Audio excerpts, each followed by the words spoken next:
আমাদেরকে ফিরে যেতে হবে আমাদের রবের কাছে। আমরা কেউ আজীবন থাকতে আসি নাই। থাকতে পারবো আজীবন? দাদা চলে গেল, বাবা চলে গেল, মা চলে গেল, মামা চলে গেল, খালু চলে গেল, এরপর আমাদের টনক নড়ে না, তাই না? পাগল পড়া হয়ে আছে এই পৃথিবীর জন্য। মরতে যে হবে এটা ভাববার সময়টুকু আমাদের নেই। আমরা ব্যস্ত আমাদের ক্যারিয়ার নিয়ে, আমাদের লাইফ নিয়ে, আমাদের সমাজ নিয়ে, আমাদের ফ্যামিলি নিয়ে, আমাদের সন্তান আর সম্পদ নিয়ে আমরা সুপার বিজি। তো এজন্য এগুলি একটু ভাবেন, অনেক ব্যস্ত আমরা। এই দুনিয়ার পুরো জীবনটা এটা হচ্ছে লালসাময় একটা জীবন, লোভ, মরিচিকা, মায়াজাল। এই মায়াজালে আমরা আটকে আছি, ফলে মৃত্যুর কথা আমরা ভুলে গিয়েছি।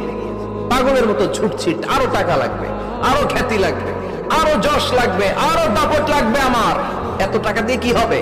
এত সম্পদ দিয়ে কি হবে? এত ব্যস্ততা দিয়ে কি হবে তোমার? স্টপ, থামুন, অনেক হয়েছে, আন্না থামুন।